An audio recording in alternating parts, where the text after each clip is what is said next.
So, Sue, what is that? What is Grab Your Keys?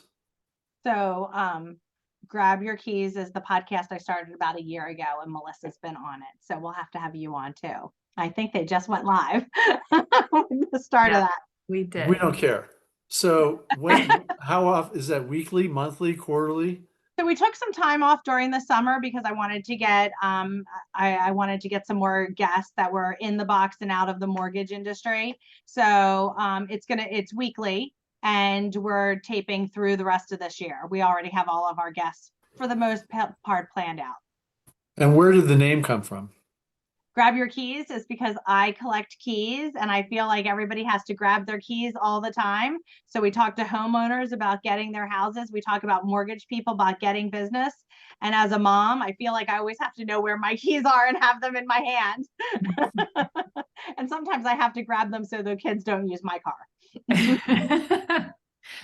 I'm old fashioned, and I resent, or I don't know what the word is, but I'm sorry to see old fashioned tickets, paper tickets, cardboard tickets apparently have vanished.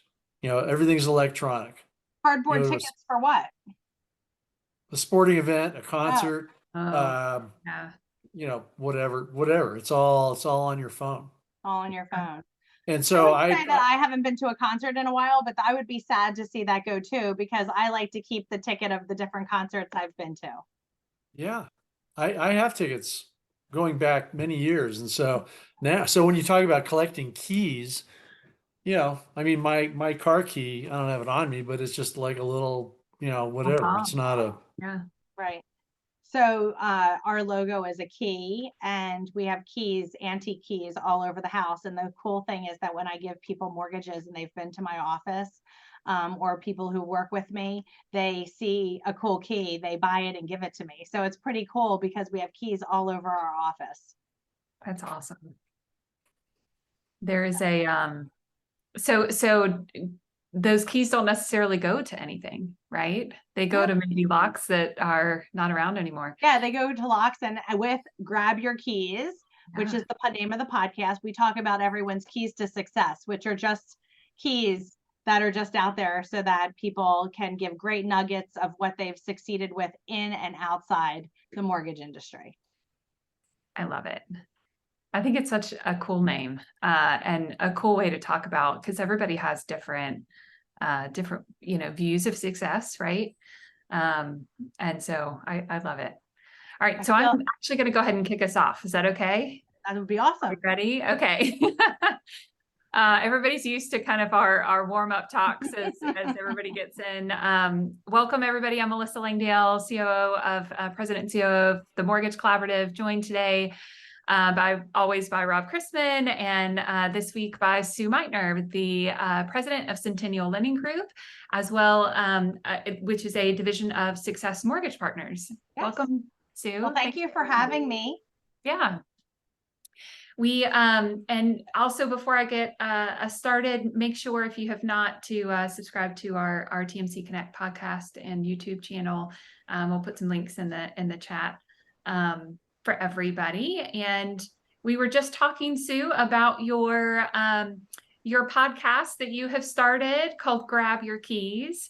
Yeah. And it's kind of the theme is about having people share their keys to success. Obviously, as you know, this market is a little challenging, especially from a sales perspective. We have a lot of salespeople that are trying to, continue to grow their business or keep volume up.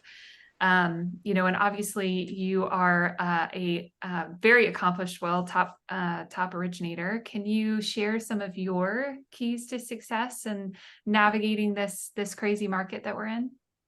So it's definitely a crazy market and a crazy season for sure, which I think can be seen as a positive thing for our industry. And in any industry, it has its highs and its lows. I've been in this mortgage business since 1992. I got right into the mortgage business right out of college, and I don't know anything else. So I've seen it through the 90s, I've seen it through the 2000s, and Now we're in this season, and I think this season we need to remember to go back to the basics, and we need to be positive as we go back to those basics. The more that I'm talking to the originators that work with me, the more that I'm talking to the borrowers and the realtors and the referral partners that talk to me, I like to listen to what they need in the marketplace. I like to see what their big picture is and try to provide value and help them. And I think that's part of an originator's job, and a leader's job is to look at those things. So I think that going back to the basics, I talked to somebody last week who didn't know if they wanted to buy a house there in Florida or not. We're in Pennsylvania. It would be a second home or an investment property. And they talked to two other originators, and those originators had not talked to them about their big picture in life. They had not talked to them about what equity they had in their primary residence. They had not talked to them about what the payment they were comfortable with. And these are basic things that we need to remember when we're talking to the consumer. But we also need to remind the realtor that now is the time that lots of lenders are getting out of this mortgage business. And we need to ask realtors, is your lender still there? How can we help you? And do you want somebody to sit an open house with you? Open houses I'm doing things that I did in the 90s. Yeah. And that is providing myself and our team with success, is talking to the borrowers, talking to realtors, and being real. And I do think that social media definitely helps a lot. I mean, I'm all over social media. If you're not connected with me on social media, please do. You can find me on Facebook, Instagram, TikTok, anything at Sue Meitner. And I just share stories. I think sharing stories is the way people learn, and we need to educate. Educating is so important in the industry right now, more than ever before. So there's some of the keys that I think that we all need to keep in touch with, and help our realtors grow. I mean, I think in the Association of Realtors came out and said the average realtor didn't sell 4%, sold less than 8 houses, more than 8 houses or something like that. That's insane. Yeah. So we're all dealing in the United States with the same problems, and we just need to go back to the basics, and it's easier said than done. It takes a lot of hard work. You need to constantly be in front of people. You need to constantly be calling your past customer database. You have to call your realtors. You have to do everything. You need to use all the tools you have in your toolbox. Yeah. I had a question, Sue. So you talked about how you regularly get together with or communicate with your loan officers in terms of what they need, what they're seeing, and what they need. What are you hearing about what loan officers need right now? They need more business, but that's what they say. We need more business. And what I say to them is, go get it. It's out there. You have to work hard for it. And I'm telling them to use all their tools, to call 5 past clients a day, to call 5 realtors a day, and to talk to people, to call 5 prospects of people who they've spoken to. If you're not keeping in touch with the prospects who are out there looking at houses, you're going to lose them. So you have to have your hands in a lot of different buckets, and that's hard to constantly have a lot of balls in the air at the same time. So that's what I talk to my loan officers weekly, at least, and maybe daily. We are in constant communication, and we want every single person to be raised up and to be help them as much as possible. We give them a lot of marketing support. So when did you start your company? So my trajectory of Sue has been, I started being an originator in 1992. I started being an originator in 1994. I actually really started in the post-closing department right out of college. And I worked my way into being a salesperson, because when they were giving lots of pink slips, when they were laying lots of people off in 1994, instead of being laid off, I became a loan officer. So I went from having no paycheck to really having no paycheck. So, and I didn't realize that you actually had to go get deals to get paid. So I learned very quickly that I had to go get deals. And I ran a couple different mortgage companies up until about 2009. And in 2009, I decided to open up Centennial Lending Group, which was an independent mortgage banker. And we grew pretty quickly. We were in the Forbes top 500 by 2015. And in 2018, I merged companies with Success Mortgage Partners to become a division of Success Mortgage Partners. And so I took my CEO hat off, and I run my division and run 20 to 30 loan officers at a time that, are up and down the East Coast.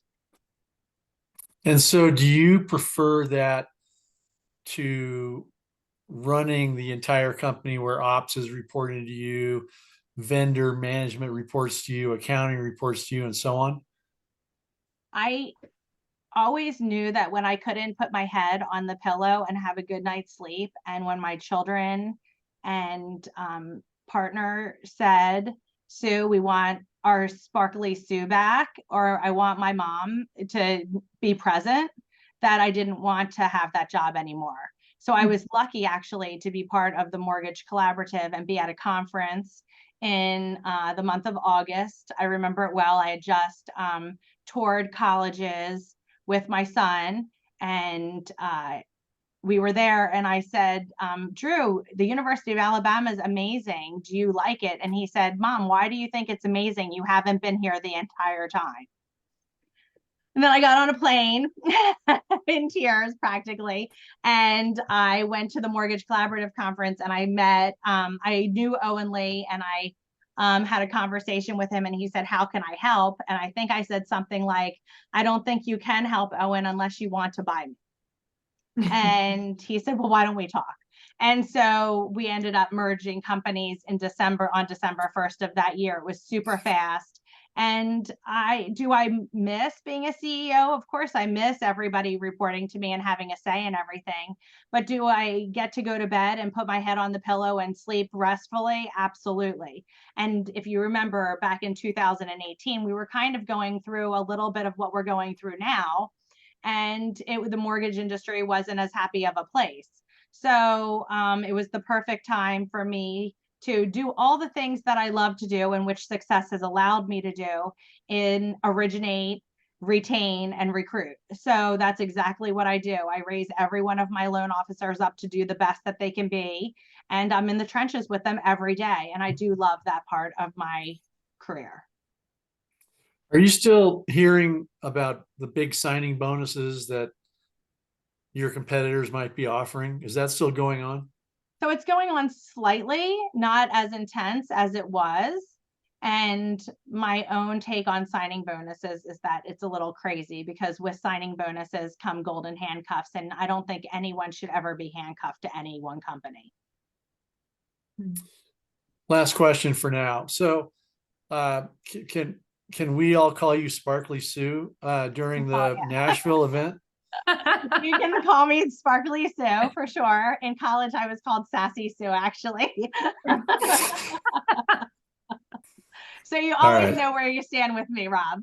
I promise. Sparkly or sassy? Mm-hmm. All right. Sparkly Very Sue. good. I love it. Okay, Sparkly Sue, I've got a question for you.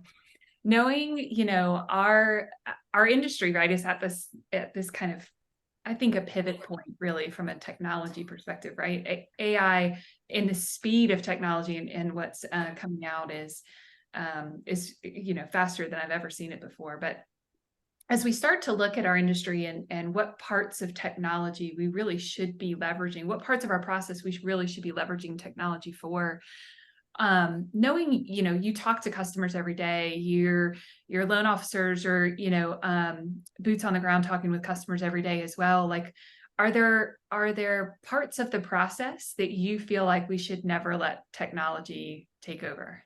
So we've been talking about technology since the 90s. I mean, we are constantly thinking that AI is going to take over being originators. And I don't want to say that our jobs are so difficult that it couldn't happen. And it is already happening. And for the most vanilla of clients, probably they could easily get a mortgage. But if you're talking to people, they are not the most vanilla of clients right now. And with national debt being at an all-time high and 61% of Americans living paycheck to paycheck, now is when our industry is needed the most right now. We need to talk to people about restructuring their finances. We need to talk to people about how they can leverage their equity. And just like we were the bright and shiny of the COVID years, we need to be the bright and shiny of the future years too, because we're the ones who are going to help people not be in as much debt. I just spoke to a woman who called me because she was living paycheck to paycheck. She didn't have a penny in her account. She made good money. She had $100,000 of equity in her house plus, and we pulled $50,000 of equity out of her house. She was able to put some of that money into the bank. She was able to pay $10,000 for her daughter to go to college. And when I closed that loan, she was crying. She had relief. And that's what we need to remember, is that we're the ones who provide the relief. It's not AI who's going to provide the relief and have the solution. It's talking to the clients, seeing how we can restructure their finances and making their life better. And as long as we're being the servant leaders that I think most originators are, we will all be fine. And I think we do need to leverage technology. We need to leverage technology of who's making mortgage inquiries of our past clients so we don't lose our past clients and we retain our past clients. We need to use technology in getting in touch and tickling our clients all the time to make sure that we're top of mind. We need to constantly be using AI to be better in our grammar and be better in communicating things through social media and other things. I think we should all use technology in every single way, and we should make sure that we're working at a company that has the best technology ever. But will it take away people structuring a loan properly? Probably not. Are people going to be able to go and lock their rate and know what 100 or 103.2 means, between par and not par, or 99.2? They're not going to totally understand that. We barely understand that. And we've worked in the industry forever. Every time I look at a different rate sheet, I have to be like, what am I looking at again? So I think that we need to just remember and have a lot of self-worth. We are here for our clients and our customers to provide value and to be a shining light for them, and sparkly. And sparkly shiny. I love it.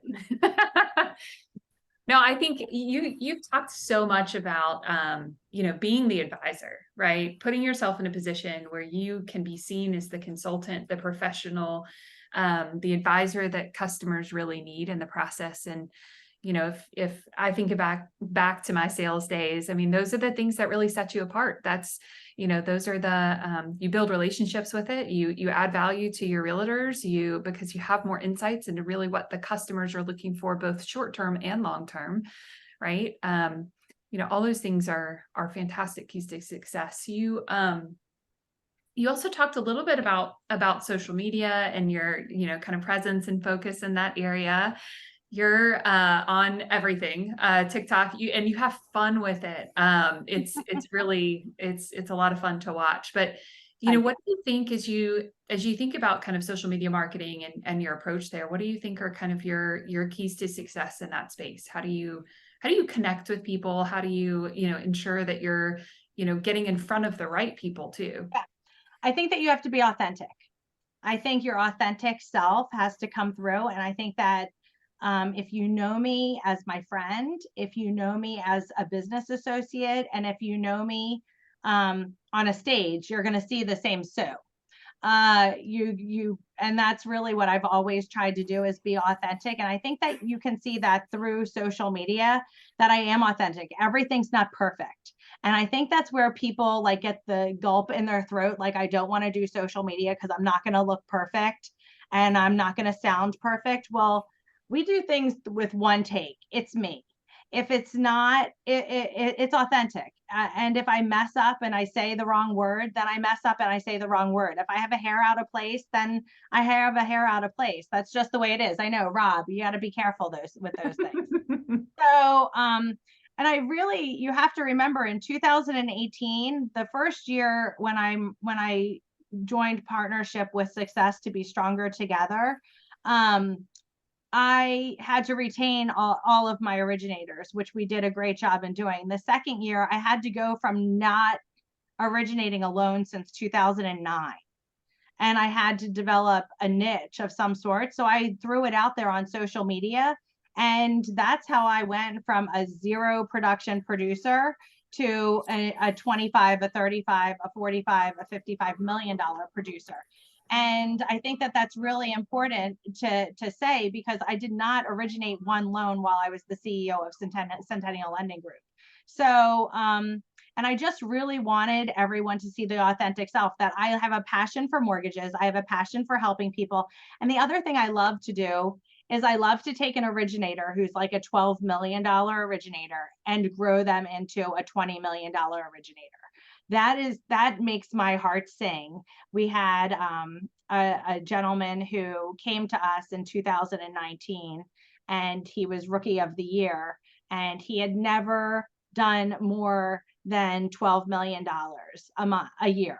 And he went from $12 million a year to over $26 million.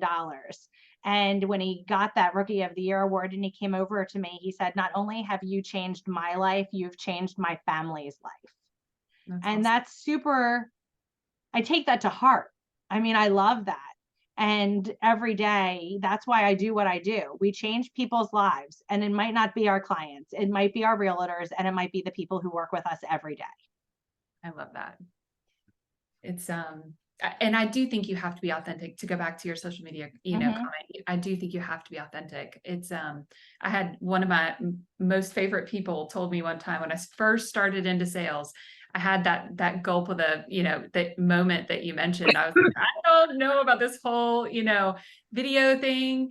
I don't know that I don't like the way I look. I don't like the settings. I don't, and he looked at me and he goes, "Melissa, you look the way that you look. Whether I'm looking at you now or you're on screen, you look the way that you look. You got to be comfortable with it." I am so proud of where our industry has come from and where we are right now in social media. I watch everything. If you're not my friend, become my friend, because I watch you, I comment on you. I think that when I first started way back when on Facebook and Instagram and LinkedIn even, we have come a long way as an industry, and we should definitely be applauding ourselves every day. Yeah, we have. Let's talk about like that next generation too, because you work hard to kind of feed into that next generation. Are you seeing people get into the mortgage industry like now, brand new to the industry MLOs? Yeah, so we are seeing a little bit in my area of people getting into the mortgage industry, and it's hard. Yeah, It is hard. If they can get into the industry and be a loan officer assistant to a top originator, that is what I would suggest, and learn from them for 3 to 5 years, and then see where this industry takes you. I mean, we're going to have new blood in it. We definitely need that new blood, but it is hard.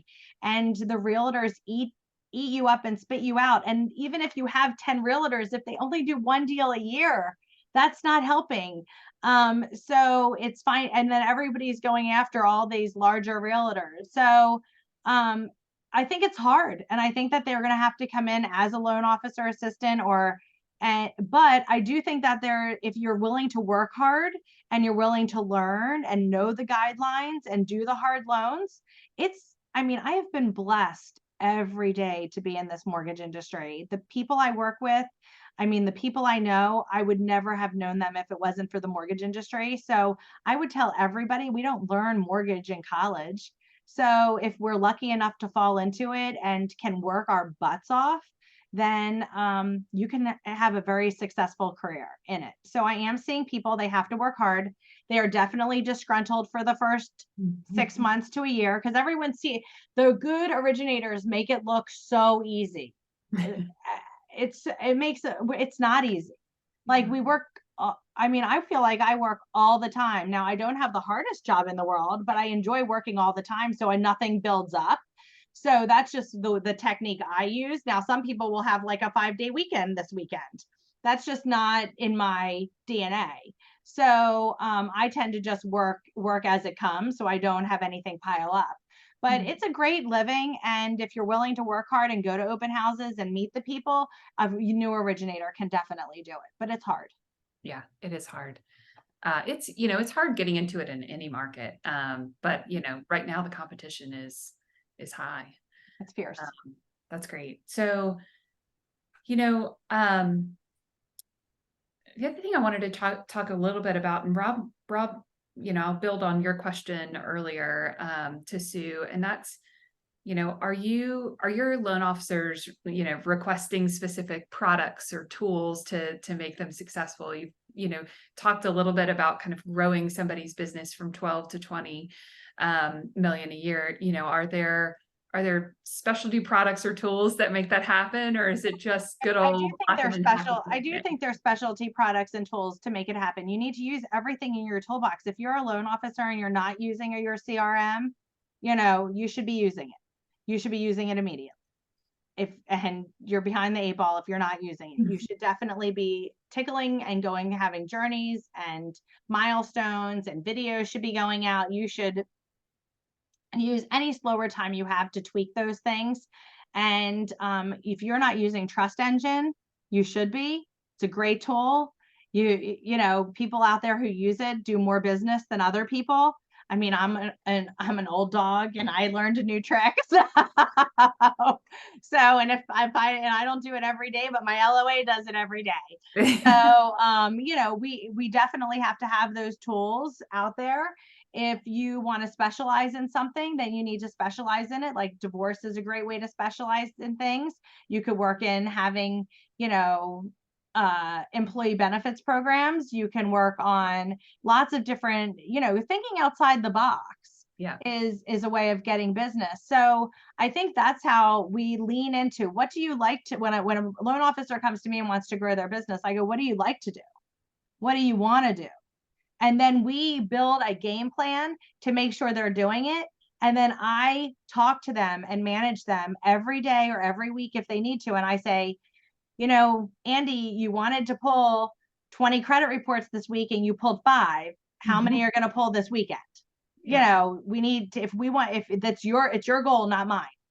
Yeah. So let's talk about this. And that's how we make them grow from 12 to 24 million. That's how we make them double. I have one loan officer who came to CLG over 10 years ago, and he was a 12 to $15 million producer. He's over a $50 million producer today in this market because he stuck to his planting his seeds during the refi market and was still going after all of his realtors and took the refis as gravy, but he didn't leave those realtors. And now he is seeing the fruits of his labor right now because he's closing $4 and $5 million a month. So it's just really having the tools and techniques and staying true to them and yourself, and then you'll succeed. So that's what I think it takes. All right, Rob. Did I Any answer last the question? question? I think I answered the question. I did answer the question. So Sue, Are you going to ask me this, a hard question? You cleared your throat as you said it. So I feel like if this mortgage thing doesn't work out, Sue, you can always go to work at the suicide hotline. I think you would be a great asset there. But I wanted to ask you though about, I know your focus is on originators, but if you're a vendor, let's say you run an AMC, or you run a credit company, or you run an LOL, whatever. Do you get approached? Are you approached by vendors? And if so, do you just like slough them off onto Owen? Or do you talk to vendors about what it takes to get your business? And if so, what is the best way for an outside party to get into your organization? So I do talk to credit people and I do talk to AMCs. So I do definitely talk to vendors because I want to hear, and I do talk to private mortgage insurance companies because I want to see what they're seeing in the marketplace. I want to know how I can help them. And I want to see what cutting edge information they have and why we should use them or if we should still continue to use them. So, and then if I like them enough, then I'll give them to Allison. So I'll let Owen stay. I'll let Owen work on his own stuff. So then I'll like ask Allison if she can take a look, or if it's worth, or if she has spoken to them. But I'm in a different marketplace. I'm on the East Coast. I'm in the Philadelphia marketplace, where the Mortgage Bankers Association is going to be in October. So I think that it's important for us to stay with our vendors, because our vendors do a lot of business. We have to make sure that we're getting cutting edge pricing. We have to make sure that our clients, maybe some credit person will tell me that they're not selling trigger leads, and now we're going to want to move over to them. So, that's really important to in this industry. So we definitely like to talk to vendors. I love when they come into our office, and I love chatting with them all the time. And if they Good answer.